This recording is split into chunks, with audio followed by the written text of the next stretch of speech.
So Kadapa విషయానికి వచ్చేసరికి ఇప్పుడు అవినాష్ పైన తను పోటీ చేస్తుంది.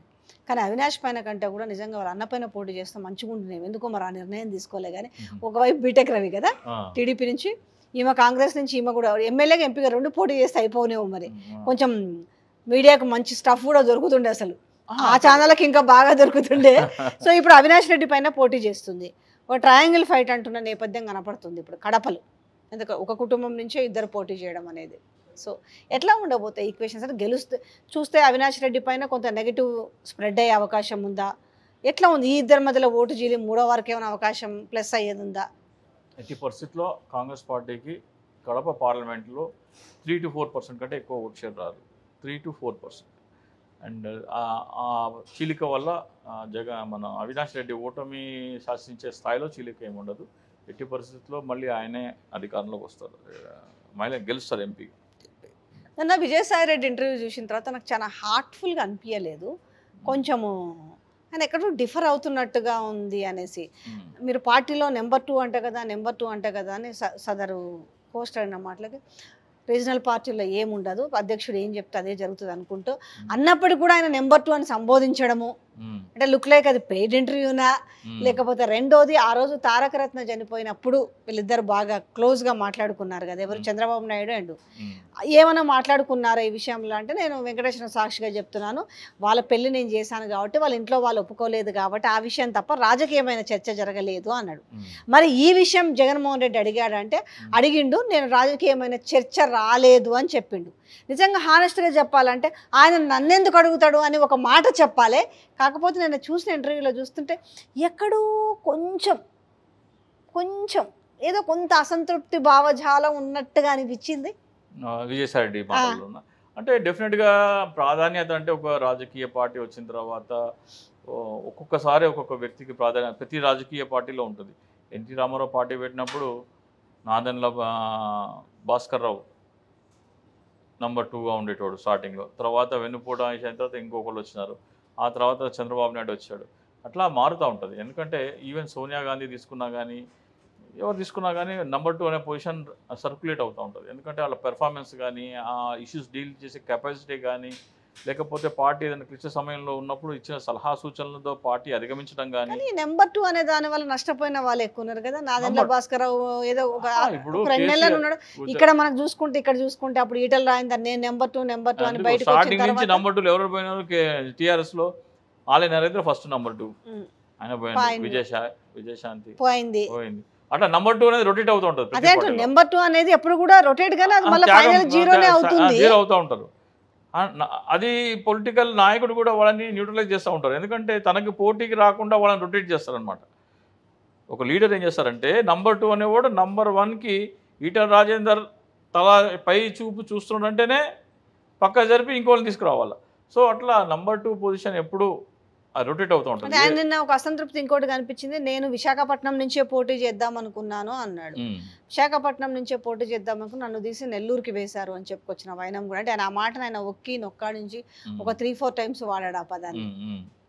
సో ఆయనని ఉత్తరాంధ్ర జిల్లాల నుంచి ముందరే తీసేసి వైవి సుబ్బారెడ్డి గారిని అక్కడ వేయటం, ఇవన్నీ ఇంటర్నల్గా రాజకీయాలు ఉంటాయి. కావాల్సుకొని పార్టీ పెద్దలు అందులో ఉన్న కొంతమంది నా పైన కక్ష కట్టారు అంటారు. అంటే ప్రతి పార్టీ కక్ష అని చెప్పడానికి లేదు.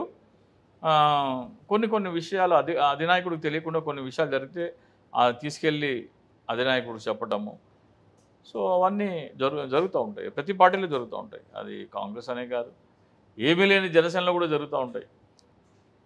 రాజశేఖర రెడ్డి గారి పాలన చూసామంటే తను ఒక జాతీయ పార్టీలో అగ్రెసివ్ స్టెప్స్ తీసుకొని ముందుకెళ్ళాడు, అది సక్సెస్ అయింది.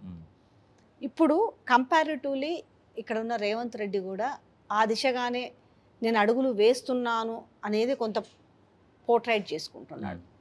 అంటే ఒక అగ్రెసివ్ నిర్ణయాలు కావచ్చు లేకపోతే ఏదైనా కంపేర్ చేయొచ్చా, అట్లా వర్కౌట్ అవుతుందా? రాజశేఖర రెడ్డి గారికి ఉన్న అడ్వాంటేజ్కి రేవంత్ రెడ్డి గారికి లేని అడ్వాంటేజ్ ఏమంటే ఆ రోజున కేంద్రంలో కాంగ్రెస్ పార్టీ అధికారంలో ఉంది. కాంగ్రెస్ పార్టీ ఆశీస్సులు మెండుగా ఉన్నాయి, ఆయన ఫ్రీ హ్యాండ్ ఉంటుంది. ఇక్కడ ఆ పరిస్థితి లేదు. కాంగ్రెస్ పార్టీని కేంద్ర ప్రభుత్వం బలపడనివ్వదు ఇక్కడ ఎట్టి పరిస్థితుల్లో. ఇక్కడ ఆంధ్రప్రదేశ్లో లోక్సభ ఎన్నికలు జరిగిన కొన్ని రోజులకే ఇక్కడ గవర్నమెంట్ కొలాప్స్ అవుతుంది. ఎందుకంటే మార్జిన్ ఓన్లీ 4 సీట్స్ మార్జిన్ ఉంది. 4 సీట్లే కదా ఎక్కువ మ్యాజిక్ ఫిగర్ కంటే. దాంట్లో ముగ్గురు అటు ఇటు అయిపోతే మైనారిటీ ప్రభుత్వంలో పడిపోతుంది. ఉమ్. ముగ్గురు మారితే అంటే నిజంగానే ఇంతమంది మాట్లాడుతున్నారు, నిజంగానే పాసిబిలిటీస్ ఉన్నాయా ఆ రకంగా? ఇక్కడ ఏమంటే నాకు ఉన్నవాడు తప్పియాలి అంటే అందరూ కూటమి ఒకటవుతారు. ఉన్న నాయకుడిని తప్పియాలి, ఆ గవర్నమెంట్ పడగొట్టాలి అంటే ఇక్కడ బీజేపీ పడగొట్టాలనుకుంది, బీఆర్ఎస్ పడగొట్టాలనుకుంది, ఇద్దరు కలిసి అనుకుంటే కనుక అది సాధ్యమే. సాధ్యం కాకపోవడానికి ఏం లేదు. అది పెద్ద కష్టమైన పనేమీ కాదు. ఓకే. అంటే నేను తీసుకున్న నిర్ణయాలు కూడా ఆ రకంగానే ఉంటాయి. అంటే ఒకవైపు ఏమో నన్ను పడగొడతారు అనుకుంటే ఆయనే చెప్పుకుంటూ పోతా ఉన్నాడు. అంటే మేకపోతు గాంభీర్యం. మరి ఒకవైపు ఏమో ఇప్పుడు తన సీటు నిలుపుకోవాల్సి వస్తుంది.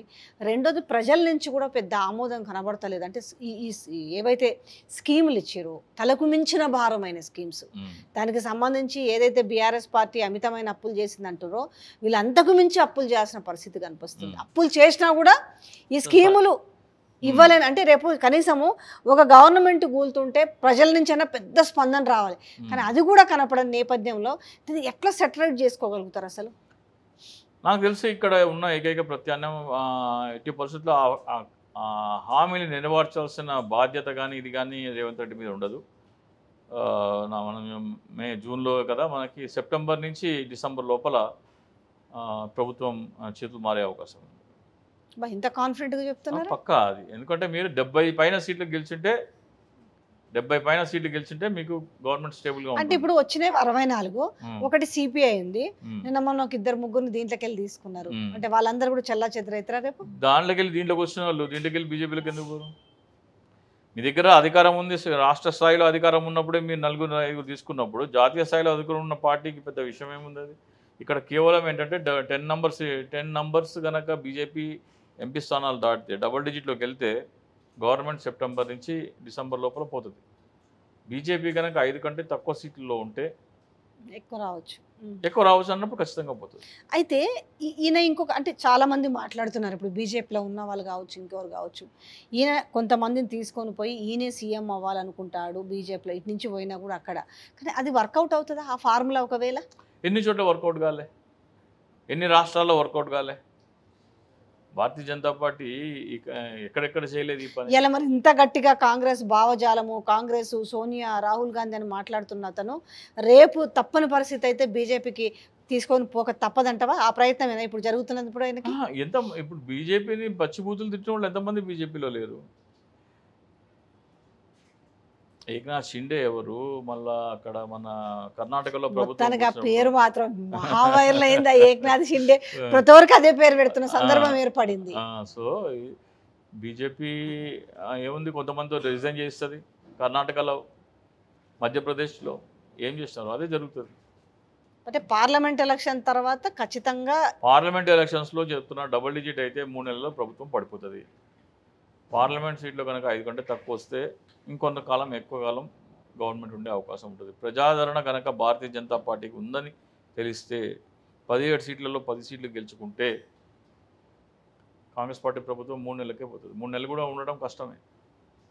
ప్రజాదరణ ఉందనుకుంటే. ప్రజాదరణ లేకపోతే ఆ సాహసం బీజేపీ కూడా కొంచెం ఆలోచించి చేస్తుంది.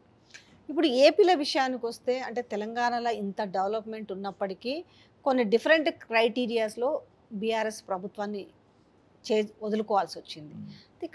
అక్కడ కూడా ఈ అమ్మ ఒడి కావచ్చు, పెన్షన్ విధానం కావచ్చు, చాలా స్కీమ్స్ అన్నీ కూడా వాలంటీర్ను పెట్టేసి ఇంటికి అందించారు. కాబట్టి డెవలప్మెంట్ విషయంలో డెవలప్మెంట్ అంటే రోడ్లు అవన్నీ మళ్ళీ మైనస్ తీసుకున్నా ఈ స్కీమ్స్ నమ్ముకొని జగన్మోహన్ రెడ్డి ఉన్నాడు అంటున్నాడు. ఈడ కూడా అద్భుతంగా స్కీమ్ బాగా ఇచ్చారు.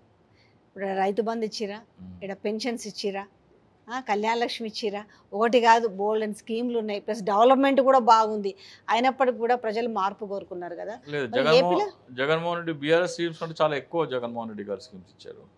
సో ఆ స్కీమ్స్ విషయంలో నగదు బదిలీలు ఎక్కువ ఉన్నాయి కదా. నగదు బదిలీలు ఎక్కువ ఉన్నాయి. ప్లస్ ఇంటింటికి అందించిన సేవలు కానీ, రైతు భరోసా కేంద్రాలు కానీ, గ్రామ సచివాలయాలు కానీ, మీకు ఇంట్లో నుంచి కాలు బయటికి పెట్టకుండా. ఇంతకుముందు ఎంఆర్ ఆఫీస్ పోయి 10 సార్లు తిరిగి డెత్ సర్టిఫికేట్ అని, బర్త్ సర్టిఫికేట్ అని, రేషన్ కార్డ్ అని, దేనికైనా సరే 10 సార్లు తిరగాల్సింది వచ్చేసి అది పోయి మీ గ్రామంలోనే జరుగుతుంది. రేపు ఎల్లుండో రిజిస్ట్రేషన్లు కూడా గ్రామ సచివాలయంలోనే జరుగుతాయని చెప్తున్నారు.